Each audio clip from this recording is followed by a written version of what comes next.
Okay, so this is my new face. It's a lot less of it. I've lost about 65 pounds. We're sitting around here in lockdown, got nothing better to do, so I thought maybe I would discuss with people how I did that. Um, so back in about 2015, I started doing research on the ketogenic diet, and I kind of tried it. I tried it for about like a week and a half, and I lost like 11 pounds in a week. Now, mind you, most of that is water weight. The first bit you get rid of, because carbs retain a lot of water in your body. But I didn't mess with it. I had a bunch of stuff going on. But then, like last year, I got super serious. So starting about April of last year, so basically about a year ago now, um, I got serious for about a month, lost about 10 pounds, and got unserious. But when I left Tennessee, and pretty much between leaving Tennessee in about April and then like around like I don't know, I guess about summer, basically over the summer I got super serious, really got into making sure that I was taking my carbs down to almost zero, um, getting in supplements, making sure I got electrolytes in, and I also did intermittent fasting. And for me, that meant for 6 hours a day, I had an eating window, so I would eat usually 1 to 2 meals a day. Sometimes I would also do OMAD, which is 1 meal a day. So just one meal basically, and then my body would be fasting for the other, say, 23 hours or whatever. And then what I would also do is do maybe 2 meals, but still keep it within the 6 hour window on the other days. So for at least 18 hours, usually, um, every day, my body would be processing food, but I wouldn't be consuming any. And every now and then I do like a 24-hour fast. I have done one 72-hour, which I really like. It gives my body kind of a really good feeling of just cleaning out, gives it time to process what's in it, not constantly dumping food in myself or to constantly be, digesting and dealing with. Um, so yeah, and I basically just kept it super simple, whole foods. Every now and then I do a Quest bar, but usually what I was doing was like cauliflower, broccoli, olive oil, um, and salmon or beef for the zinc, or ground pork, adding butter, doing eggs and cheese, or eggs and bacon and avocado, a lot of avocado for breakfast. And sometimes I do like a yogurt with chia seeds, like Fage yogurt is really good, has really good uh, kind of like fat to protein ratio, and it's really low carb.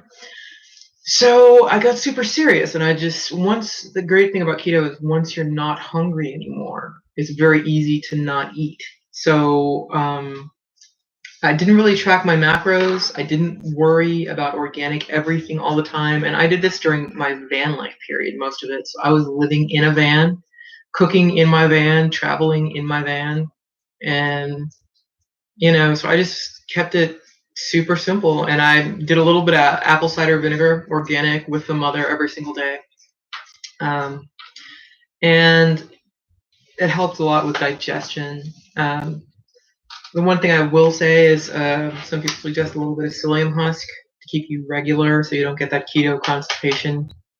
But I started out around 212 pounds, and the last time I got on a scale, I was about 150. So 62 pounds. I fluctuate a little bit here and there. Did a major with all of this lockdown quarantine stuff going on. I've been a little bit stressed, so there's been a couple of days where and I didn't have access to a kitchen to do baking. So one of my favorite things to do is make myself like a keto cheesecake, which is basically just cream cheese, lemon, some vanilla, um, sugar-free sweetener, an egg, beat it up, bake it, microwave it, whatever, and it's basically cheesecake.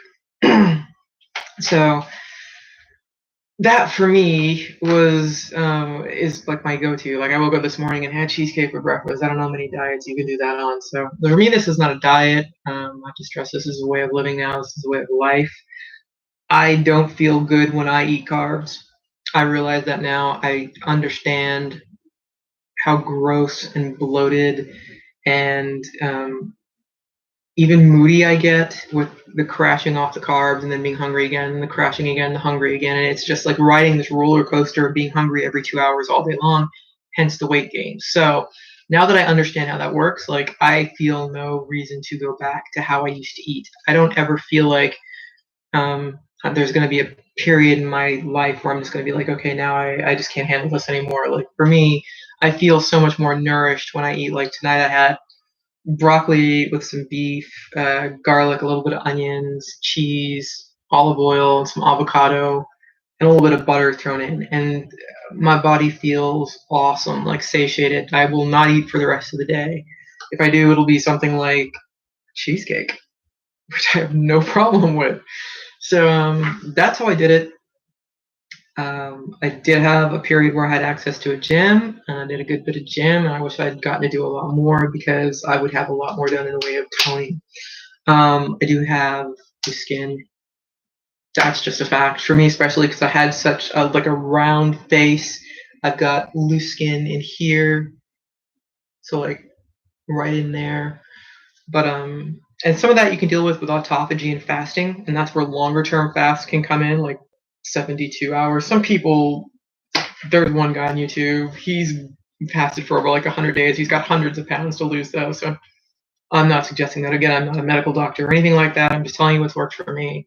But you can do longer term fasting, and it puts you into a state of, or introduces, but creates autophagy in your body, which is essentially your body starts consuming like damaged cells. So wrinkles, loose skin, stuff like that. Like it will go for that first. So quite an intelligent machine we have that we walk around in, this little meat sack.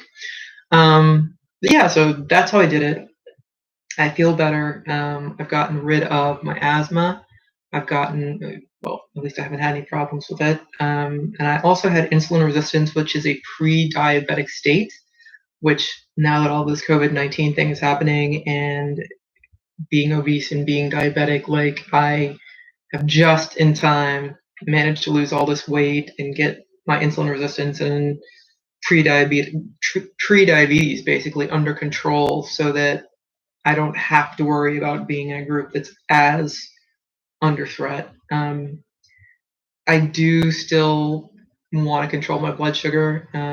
There are different studies. You know, you can go watch Thomas DeLauer's video talking about if you feel yourself getting sick and you have a viral infection or suspect it's a viral infection, to up your carbs at the very beginning for a bit. I feel fine for now, so I'm gonna keep doing what I'm doing and monitoring my blood sugar as far as just keeping the carbs super low. I generally try to stay under 20 grams of carbs a day. So, yeah, but that's about it.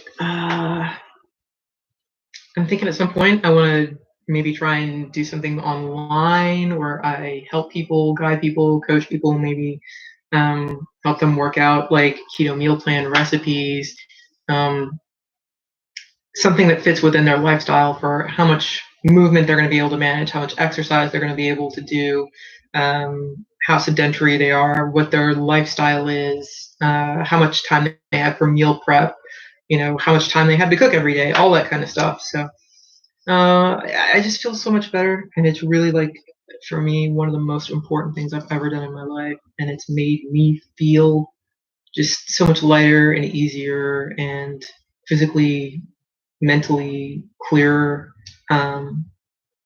Yeah, so I just want to put that out there and let everybody know that that's a thing. Um, right now, it's difficult to do anything, so we'll see how all that works out. But yeah, super excited about maybe being able to do something helpful with this in the future. So stay healthy, stay safe, stay inside. If you go out to the store, go anywhere, wear a mask, wash your hands, clean things, wipe your groceries off when you get them, and just keep an eye on the news and stay safe. Help anybody that you can in your general vicinity. If you've got elderly neighbors and you're going to the store, see if they need anything. And just take care of you. And remember, research what the pre-existing conditions are that put you at threat for being at a higher risk group if you get sick of this and ending up in an ICU. So take care in these difficult times.